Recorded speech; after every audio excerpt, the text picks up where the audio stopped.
بسم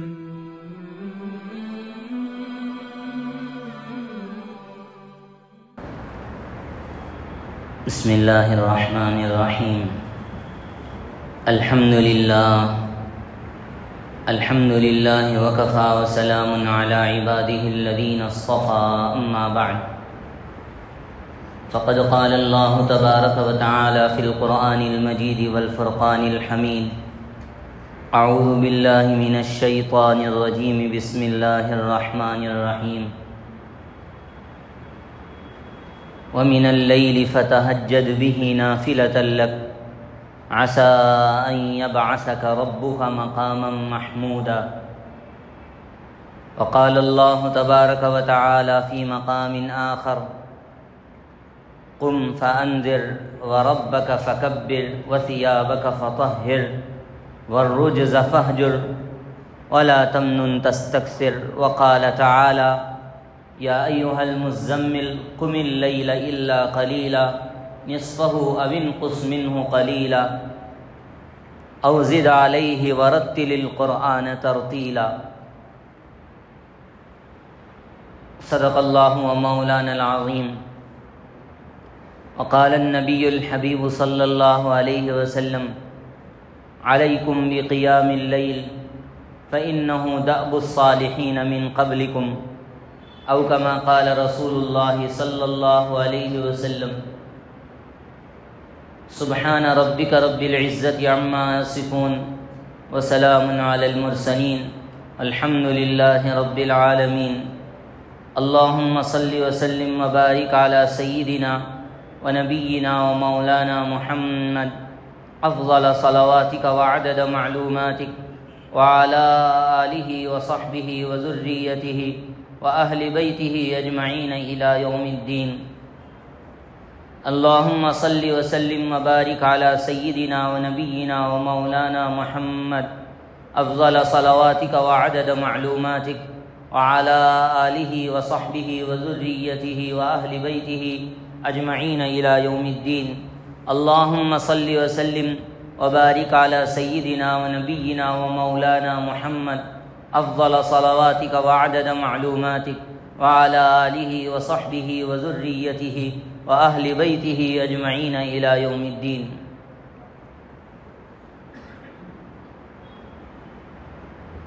بزرگان محترم، حاضرین دین، نوجوانان ملت اور میرے دینی و ایمانی بھائیوں، السلام علیکم ورحمۃ اللہ وبرکاتہ۔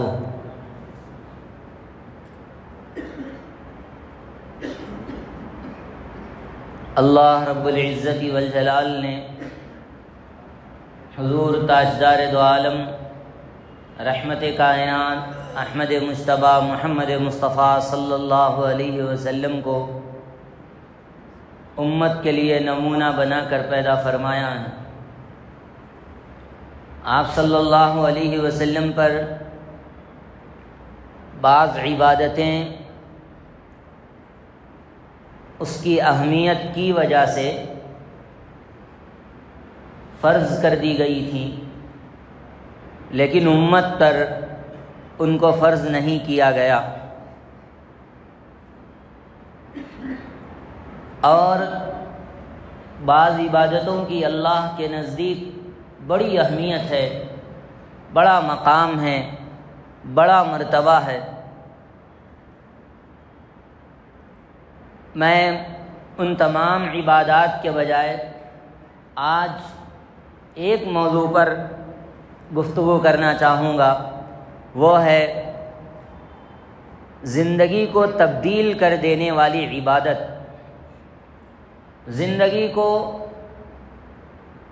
بدل کر گناہ سے نیکی کی طرف لانے والی عبادت، مخلوق کو خالق سے جوڑ دینے والی عبادت، ثریا سے زمین سے ثریا تک پہنچا دینے والی عبادت، وہ عبادت جس کا تذکرہ قرآن میں کیا گیا، وہ عبادت جس کا تذکرہ احادیث مبارکہ میں کیا گیا، وہ عبادت جس کا تذکرہ آپ صلی اللہ علیہ وسلم سے پہلے انبیاء نے بھی کیا، پہلے انبیاء کے لوگوں میں بھی موجود تھا، وہ عبادت جو آپ صلی اللہ علیہ وسلم کے بعد صحابہ کرام نے جاری رکھی، تابعین نے جاری رکھی، تبع تابعین نے جاری رکھی، ائمہ مجتہدین نے جاری رکھی، مفسرین نے جاری رکھی، فقہا نے جاری رکھی، محدثین نے جاری رکھی، اولیاء اللہ نے جاری رکھی، ہر ایک اس عبادت پر پورا اترتا ہوا نظر آیا۔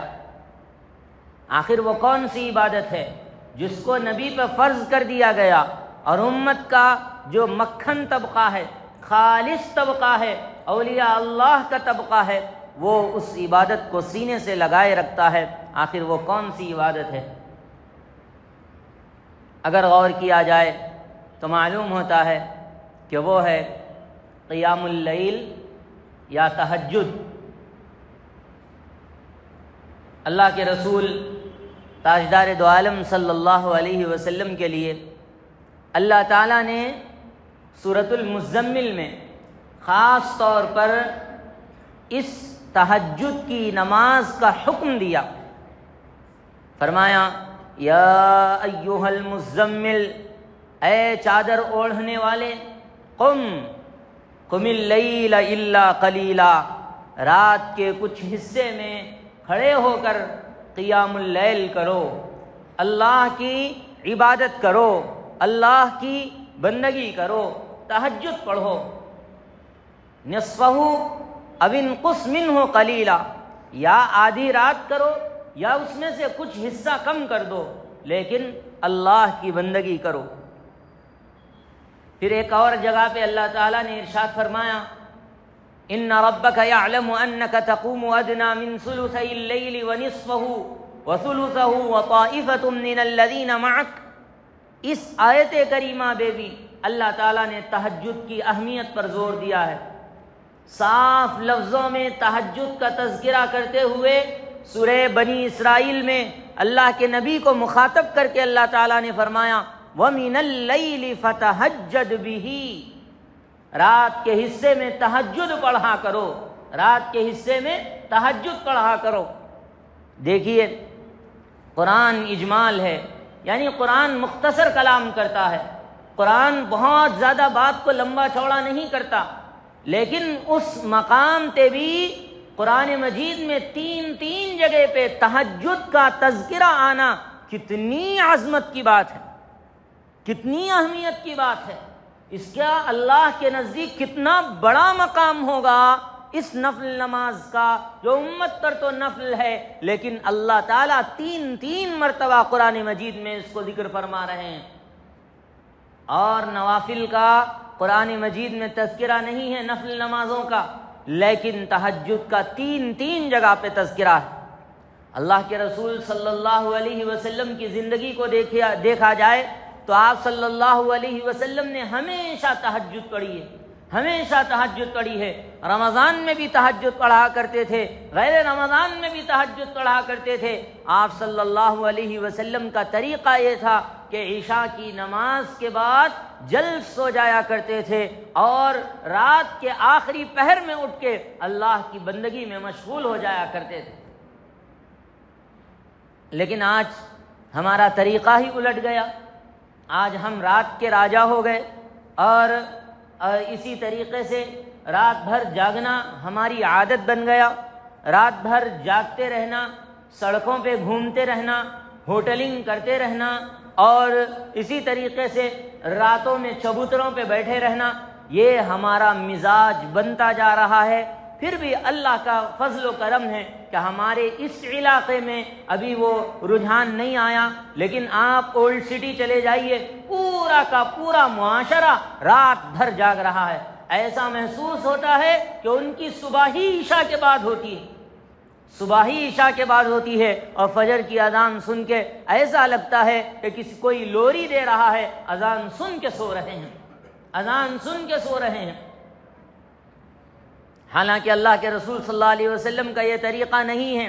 اللہ کے رسول صلی اللہ علیہ وسلم کو اللہ تعالیٰ نے قرآن میں واضح انداز میں بتایا وَجَعَلْنَا اللَّيْلَ لِبَاسًا، ہم نے رات کو آرام کی چیز بنائی، ہم نے رات کو لباس بنایا، ڈھانپ دیا، پوری دنیا کی چیزوں کو ڈھانپ دیا۔ آرام کرو، اس میں تمہارے لیے برکت ہے، تمہاری نیند پوری ہوگی، تمہاری طاقت رہے گی، قوت رہے گی، صحت رہے گی، رات کو آرام کرو۔ وَجَعَلْنَا اللَّيْلَ لِبَاسًا وَجَعَلْنَا النَّهَارَ مَعَاشًا، دن کو تلاش معاش کا ذریعہ بنایا۔ دن میں کرو کوشش، دن میں کرو محنت، دن میں کرو تلاش، دن میں کرو جستجو، دن میں کرو کاروبار۔ فجر کی نماز کے بعد سے اپنے کاروبار کا آغاز کر دو، دیکھو اللہ پاک کیسے تمہارے کاروبار میں برکت عطا فرماتے ہیں اور کیسے تمہاری ترقی ہوتی ہے۔ کامیاب لوگ اس پر عمل کرتے ہیں، وہ اگرچہ 9 بجے دکان کھولتے ہیں لیکن صبح جلدی اٹھ کے حسابات وغیرہ جلدی سے کر لیتے ہیں، حسابات کرتے ہیں۔ آپ پوچھئے، تجار سے پوچھئے، تاجروں سے پوچھئے، بڑے بڑے کامیاب بزنس مینوں سے پوچھئے، سب کا یہی کہنا ہے کہ ہم صبح جلدی اٹھ جاتے ہیں۔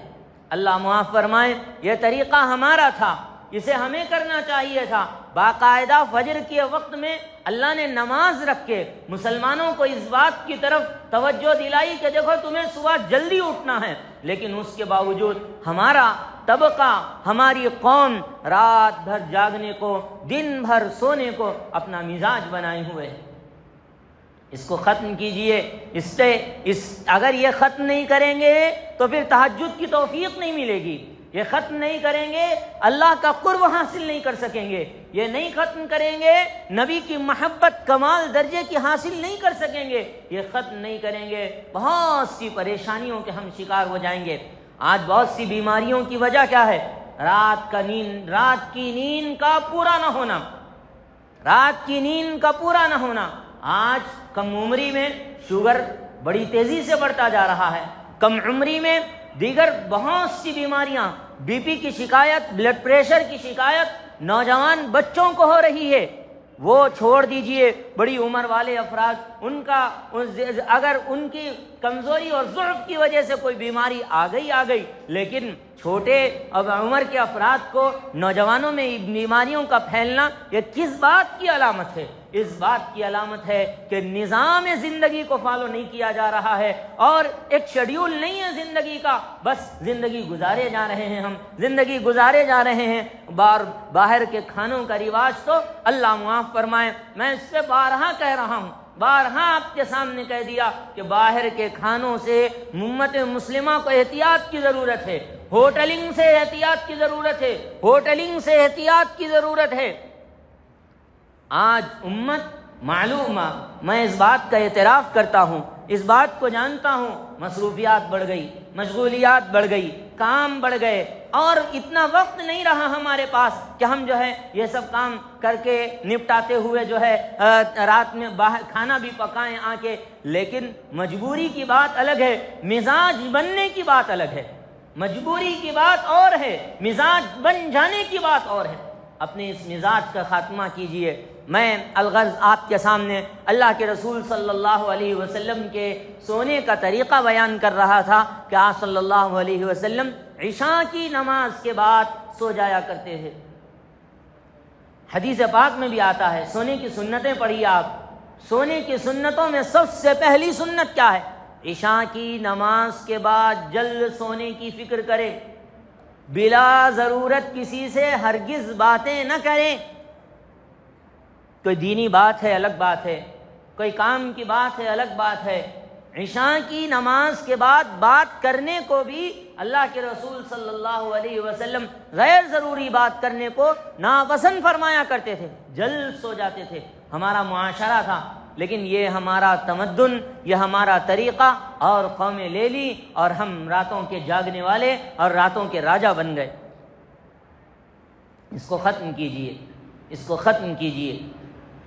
یہ ہمارے لیے اچھی چیز نہیں ہے، یہ صرف دین کا نقصان نہیں ہے، ہماری دنیا کا بھی نقصان ہے، اس میں ہماری صحت کا بھی نقصان ہے، اس میں ہمارے بہت سارے ذہنی ٹینشن اور ڈپریشن کی وجہوں میں سے ایک بڑی وجہ ہے رات میں جلد نہ سونا۔ اللہ کے رسول صلی اللہ علیہ وسلم کے اس طریقے کو ہمیں فالو کرنا پڑے گا کہ عشاء کی نماز کے بعد حضور صلی اللہ علیہ وسلم جلد سو جایا کرتے تھے۔ 3 حصوں میں رات کو بانٹتے تھے، ایک حصہ آرام میں گزرتا، دوسرا حصہ میں آرام میں گزرتا، تیسرا حصہ مکمل اللہ کے رسول صلی اللہ علیہ وسلم عبادات میں گزارتے تھے، لیکن ہمارے قوا اتنے مضبوط نہیں ہیں، دین کی ہمارے اندر اتنی دین کی محبت نہیں پیدا ہوئی ہے۔ وہ آپ صلی اللہ علیہ وسلم کا اعلیٰ مقام اور مرتبہ تھا، خیر کوئی بات نہیں، لیکن کم سے کم تھوڑی دیر پہلے اٹھ کے رات میں تہجد کا پڑھنا، 2 رکعت صحیح 4 رکعت صحیح، بڑی نعمت ہے، بڑی نعمت ہے۔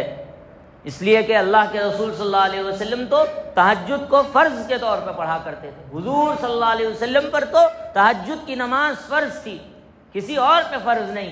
صحابہ کرام رضوان اللہ تعالی علیہم اجمعین بھی تہجد کے بڑے اہتمام کرنے والے تھے، پھر اس کے بعد تابعین بھی تہجد کا اہتمام کرنے والے، تبع تابعین بھی تہجد کا اہتمام کرنے والے، اولیاء اللہ یہ سب تہجد کا اہتمام کرنے والے لوگ تھے، انہوں نے اہتمام کیا۔ حضور صلی اللہ علیہ وسلم نے فرمایا علیکم بقیام اللیل، تم پر رات کی نماز تم پر ضروری ہے، تم پڑھو رات کی نماز اگر تم اللہ کا مقام اور یعنی اللہ کے قرب کو پانا چاہتے ہو، اللہ کے قرب کو پانا چاہتے ہو، اللہ کی نظر میں اپنا مقام بنانا چاہتے ہو، تو تمہارے لیے ضروری ہے کہ تم تہجد کی نماز کا اہتمام کرو۔ رمضان المبارک آ رہا ہے اور ابھی ہم شعبان المعظم کی پہلی تاریخ میں داخل ہو چکے ہیں، شعبان کا چاند نظر آ چکا ہے، آج 1 شعبان ہے۔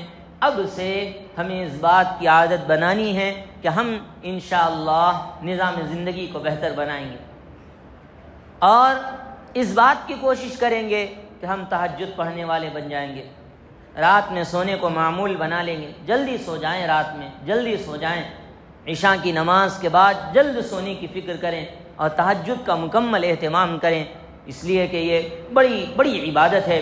عطار ہو، رومی ہو، رازی ہو کہ غزالی، خواجہ فرید الدین عطار ہو، خواجہ مولانا جلال الدین رومی ہوں اور علامہ رازی ہوں یا علامہ امام غزالی ہوں، کوئی بھی ہوں، کچھ ہاتھ نہیں آتا بے آہ سحرگاہی، کسی کو کچھ بھی نہیں ملا جب تک کہ انہوں نے تہجد نہیں پڑھی، جب تک کہ انہوں نے تہجد نہیں پڑھی کسی کو معرفت رب کا کوئی مقام حاصل نہیں ہوا۔ تہجد کی نماز بہت ضروری ہے، اس کے لیے تہجد کا اہتمام کیجئے، تہجد پڑھیے، عزم کیجئے۔ اب بہت سے لوگوں کو کہتے ہیں کہ اللہ والوں کا کام ہے، ہمارا کام کیا ہے؟ تو بھائی اللہ والے ہیں تو ہم کون ہیں؟ ہم شیطان والے ہیں؟ ہم کون ہیں؟ ہم بھی تو اللہ ہی کے بندے ہیں، ہم کو بھی تو اہتمام کرنا چاہیے۔ حضرت مولانا خواجہ عبد القادر جیلانی رحمۃ اللہ علیہ کے بارے میں آتا ہے، وہ تہجد کے انتہائی پابند بزرگ تھے، بہت تہجد پڑھا کرتے تھے۔ اتفاق سے ایک مرتبہ شیطان ان کے پاس آیا، آ کے ان کا پیر دبایا اور دبا کے ان کو سلا دیا۔ شیطان دیکھیے کتنے جتن کرتا ہے اور نماز سے غافل کر دینے میں، تو شیطان جو ہے ان کو پیر دبا دبا دبا کے سلاتا رہا، نیند لگ گئی، آنکھ لگ گئی اور وہ نیند سے بیدار نہیں ہوئے۔ اب جب صبح اٹھے فجر کی نماز میں تو دیکھا کہ تہجد کا وقت نکل چکا تھا۔ بہت افسوس ہوا اپنے آپ پر، کوئی آدمی کئی سالوں سے پابندی کے ساتھ ایک کام کر رہا ہو اور اچانک سے وہ چھوٹ جائے، کتنا دکھ ہوگا، کتنی تکلیف ہوگی۔ تسلسل کے ساتھ آپ کوئی کام کریں، 40 دن سے کوئی کام کر رہے ہیں، 41ویں دن میں اگر کوئی کام چھوٹ جائے اچانک بہت تکلیف ہوگی، ارے 40 دن کا عمل ایک وقت میں ایک جھٹکے میں چلا گیا۔ وہ تو سال ہا سال سے جو ہے اس کی تہجد کی عبادت میں مصروف تھے، ناغہ نہیں ہوا تھا، اچانک دیکھیں کہ ناغہ نہیں ہوا، بہت ملال ہوا، بہت افسوس ہوا۔ تو اب انہوں نے اپنے اوپر یہ طے کر لیا کہ آج صبح سے لے کر شام تک میں 1000 رکعت نفل نماز پڑھوں گا۔ کتنے رکعت پڑھوں گا؟ اب میرا کوئی دوسرا کام ہی نہیں ہے، اب میں استغفار کروں گا اور نفل نماز پڑھوں گا تاکہ اللہ تعالیٰ مجھے معاف فرما دے، میرا یہ عمل جو چھوٹ گیا ہے وہ اس کی پابجائی ہو جائے، اس کا مجھ پر اس کا اثر نہ ہو۔ یہ کہہ کر انہوں نے رکعتیں پڑھنی شروع کی اور اپنی آنکھ کے اوپر فورس کر کے انہوں نے وہ نمازیں پڑھ ڈالی اور استغفار بھی کرتے رہے، اللہ سے دعا بھی کرتے رہے، اللہ پاک اس کو قبول فرما لیجئے، مجھے معاف کر دیجئے۔ دوسرے دن پھر تہجد کا وقت آیا۔ لکھنے والے لکھتے ہیں کہ شیطان پھر آ گیا تھا، آ کے جو ہے ان کو پہلے ہی اٹھا دیا تہجد کے وقت سے، اٹھیے حضرت یہ میرے لیے اور مصیبت ہو گئی کہ میں 1-2 رکعت آپ کی چھوڑا دیا تھا، اب آپ 1000 رکعت پڑھ چکے، آپ کو نہیں معلوم میں کس تکلیف میں پورا دن گزارا ہوں۔ 2 رکعت پڑھ لیتے، 2 رکعت کا ثواب ملتا، اب یہ 1000 رکعت پڑھیں گے، اس کا اگر آپ کو اتنا ثواب ملے گا تو میں کیا کروں گا؟ یہ اللہ والے تھے، یہ علاج جانتے تھے، نفس کا علاج کیسے کرنا ہے، شیطان کا علاج کیسا کرنا ہے۔ لیکن ہمارے حضرت کل فرما رہے تھے بیان کے اندر کہ اب تو شیطان چھٹی پہ ہے۔ شیطان کیا ہے؟ چھٹی پہ ہے۔ ایک جو ہے وہ پکنک منا رہا ہے، ایک جگہ ایک اللہ والے نے شیطان کو خواب میں دیکھا، وہ مزے میں بیٹھا ہوا ہے اور 4-5 شیاطین اس کی خدمت کر رہے ہیں۔ پوچھا بھائی تو نے تو وعدہ کیا تھا کہ میں ان کو داہنی جانب سے آؤں گا ستاؤں گا، بائیں جانب سے آؤں گا ستاؤں گا، سامنے سے آؤں گا ستاؤں گا، پیچھے سے آؤں گا ستاؤں گا، عن شمائلہم، اور ہر جگہ سے آ کے ان کو پریشان کروں گا۔ اب دیکھو تو آپ جو ہے بڑے مزے میں ٹھاٹ بھاٹ کے ساتھ بیٹھے ہوئے ہو، تم اپنا کام ہی نہیں کر رہے ہو۔ انہوں نے کہا کہ میں پکنک منا رہا ہوں، میرا جو بچا رہا کام ہے وہ سب موبائل کر رہا ہے۔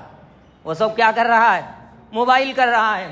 اب ہمارے ہاتھوں میں موبائل آ گیا، وہ موبائل ایک شیطان بن گیا، اور ہماری راتیں موبائل میں، ہمارا دن موبائل میں، ہمارا ہر وقت موبائل میں گزر رہا ہے۔